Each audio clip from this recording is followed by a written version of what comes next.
Alright guys, so this is going to be Hidden Blade, Arakaali's Fang, kind of Auto Bomber, kind of Venom Gyre build.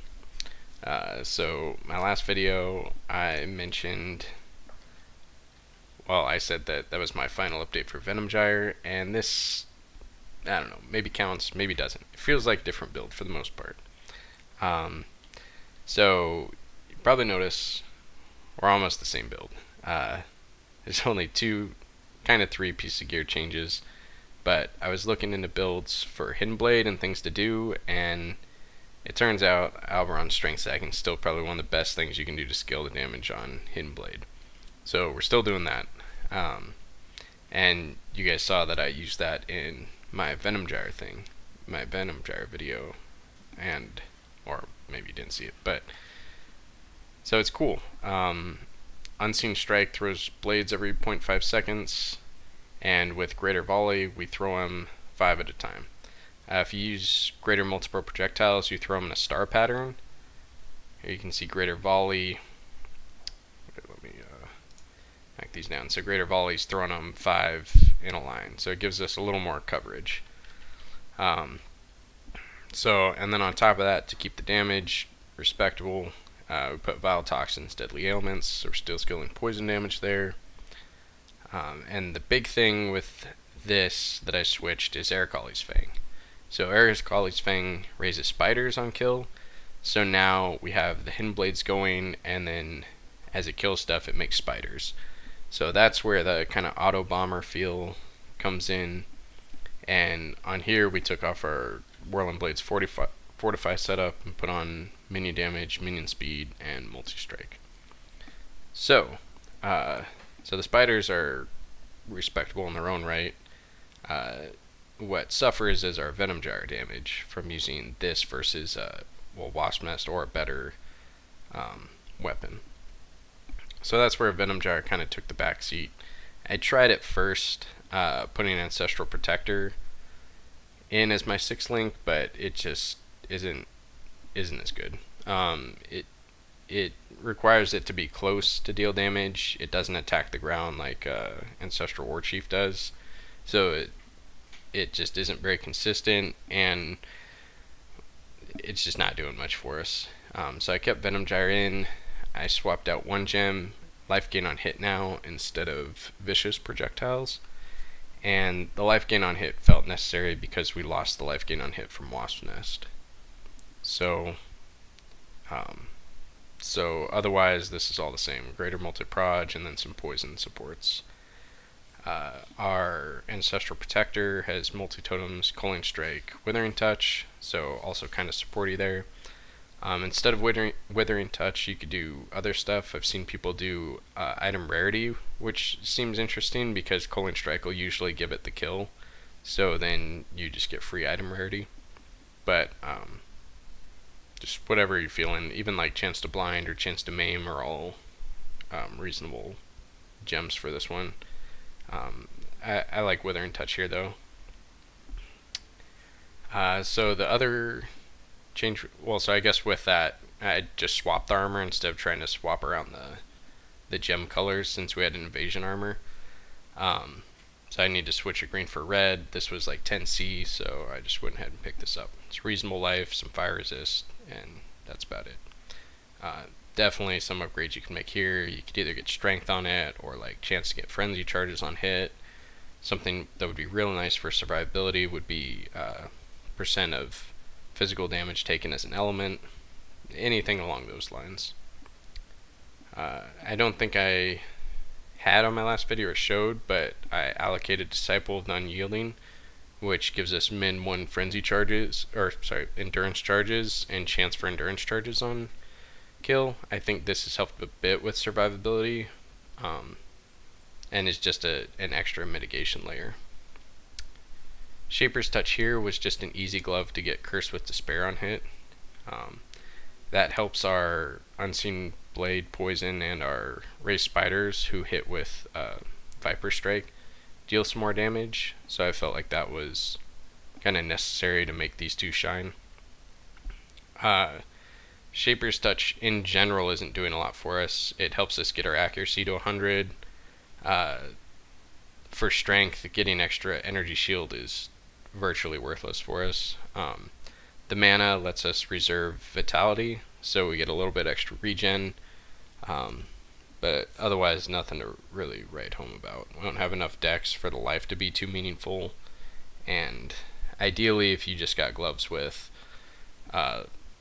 strength, life, the same Curse on Despair thing, and then you could get any other mod on it, either attack speed, resist, or whatever, would be better all around.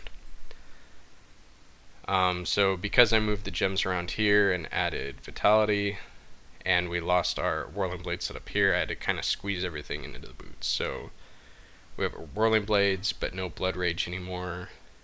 Herald of Agony moved over here. And then we have Plague Bearer and Withering Step. Withering Step's important because we want to activate it to get phasing for Hidden Blade to start. So during bosses, you'll be activating this a lot to just get Hidden Blade going. Usually at the start of the map, you'll activate it to start Hidden Blade going. Plague Bearer helps with bossing. Herald of Agony could debatably be something else, like summon Skitterbots for the shock and the chill. Gives you survivability and probably a little more damage, but I like having an extra minion. And Whirling Blades, you pretty much need it for Venom Gyre, so instead of dash, I'm using that. Flasks are all the same, and helmet's the same, just strength, and then the fizz damage taken as lightning, which is nice. So one thing I want to point out is just the budget of this. To kind of go over it real quick, Hidden Blade was about 10C. It's probably even cheaper now, but relatively cheap item. Arakaali's Fang at the start of the league starts a little higher, but usually isn't too expensive in general. Definitely less than, when I say less than Exalt, this league that might not be true, but usually like 70C or less. I got this for 15C, so very cheap this league. The Shaper's Touch with the corruption was only 20C. It's not the most sought after corruption on Shaper's Touch, so pretty reasonable. The belt was about 40C, and it's probably one of the more expensive things right now. Astramentis was also 40C, but if you just got one with, mine has a base of 99 attributes out of 100, so if you just got one with 90, that makes the price like a fourth of what I paid. And then this could easily be replaced with the Cyclopean Coil, and you would only lose a bit of strength, but you would get more damage from Cyclopean Coil's damage modifier. You'd also be immune to shock, be immune to something, the strength higher than dex one. Maybe immune to freeze, I think, is dex higher than int. But so Cyclopean Coil potentially better in general. Well, but I'm using this because I got it. The only other notable thing that really helps our clear with this kind of auto bomber setup is Unspeakable Gifts on a cluster jewel. Gives us a chance for enemies to explode, dealing a quarter of their life as chaos damage. So this was 40C. You can get an Unspeakable Gifts with 8 passives for 20 usually, but mine had strength, so I paid a little more. Not entirely necessary. You can get an 8 passive jewel, just chaos damage 1 with Unholy Grace and some other 30% chaos damage point for cheaper, and they're almost just as good, but this is really nice for the clear speed if you're trying to not attack at all with Venom Gyre, which I want to try to show this build. Other little changes, I moved my claw nodes, other these dagger ones. The chance for phasing on kill is the notable point here. You could also just drop a point into this phasing one, and for a while I was running both, but didn't feel like this one was necessary. Since I'm daggers, this is an easy 3 points for a mana leech, so I dropped these 2 and like one other life one I had to go into these 3, and this gives some nice damage and leech. On a higher budget, you would swap out these jewels. Instead of Flow of Life, you would use Wall of Muscle, but those are expensive, and this is just fine for me. It would give you a little more life, a little more strength. And another thing about the tree I want to note, I probably noted the last one, but a lot of streamers and YouTube people that are doing strength stacking Alberons are pathing like down this way. I think some of them hit some of the life wheel and then go down here and put their cluster jewel here, pick up this strength. So in general, I think this pathing gets you more strength. You usually end up with more life, but your damage is probably a little less until you get to that higher budget, like the Wall of Muscle things, where the percent strength is really starting to shine this way, since you have so much more strength. But that's where you can push your strength from my lowly 850 to like 1200, 1400 in that range. And there's enough people that are streaming that have done that I don't feel like it's necessary to make that investment just to prove a point. So I mentioned the budget and everything just to show, like, I'm going to be able to clear this tier 16 map. Well, hopefully. I seem to just die a lot because I stand in AoE or whatever. But I'm going to show that tier 16 maps are doable, at least with this setup with like relatively budget stuff. I'm also going to try to attack less with Venom Gyre to show it's not just another Venom Gyre build. This is actually kind of its own thing. And to kind of show that the 6 link's not necessary. I could pull some of these out, but you'll see. So I think that's everything I wanted to talk about the build. One thing that I keep messing up, once you Withering Step, if you use any other ability, it drops Withering Step. So if I Withering Step and then I Whirling Blades, you can see I stop phasing and stop throwing the blades. So way too often, and I'll probably do it here too, I'll activate Withering Blades to start doing it and then dash forward into mobs, and then I won't have any blades and then I just die. So on the last video I recorded and don't want to post, I actually did that like 6 times and I've died twice because of it. So so here we are this time. Hopefully I don't make that mistake again.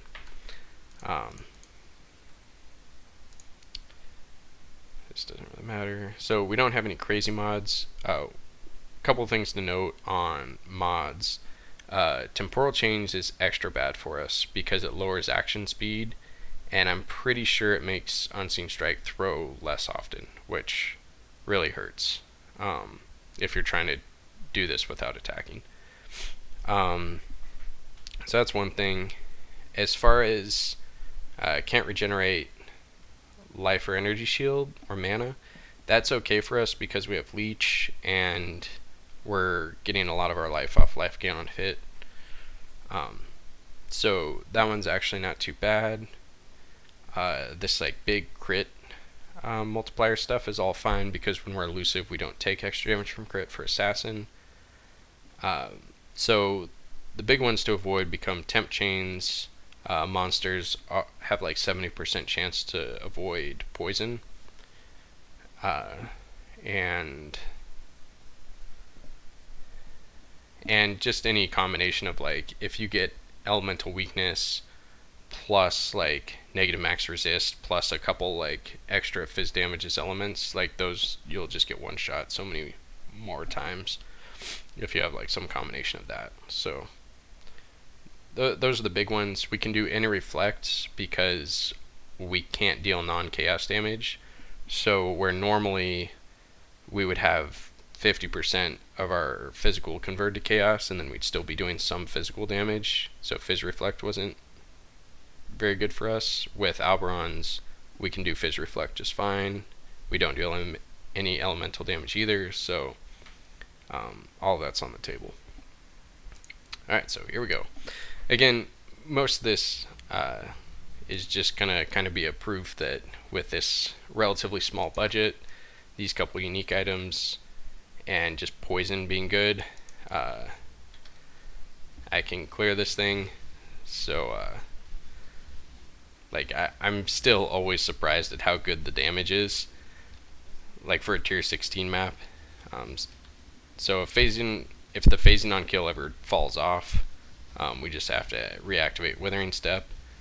And this is me just walking through without attacking at all. So clear gets a little bit better when you start attacking, but I just want to show how nice it is if I'm just walking through. And then if you manage things a little better, you can use Whirling Blades a little more often if you're watching your phasing. If you have phasing just due to the phasing on kill, then Whirling Blades won't knock off your phasing. But if your phasing's off of the Withering Step buff, then Whirling Blades will knock off your phasing.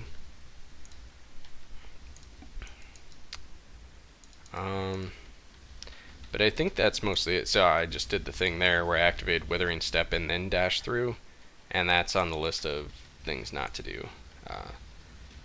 So that was, like I said, the last video I made where I just did that multiple times in the rooms, activate and then Whirling Blades in, but then you're not dealing damage and you die. Or, well, often die. So there is an argument for getting more chance for phasing on kill. Just it makes it easier to sustain without having to hit Withering Step so often. But it didn't seem necessary, and since survivability is a little bit of an issue sometimes, I'd rather just throw that into Life Evasion or something. So I guess I haven't mentioned I am not picking up items this time, mostly because I've watched a few of my other videos, and so I did again the activate and then Withering Step.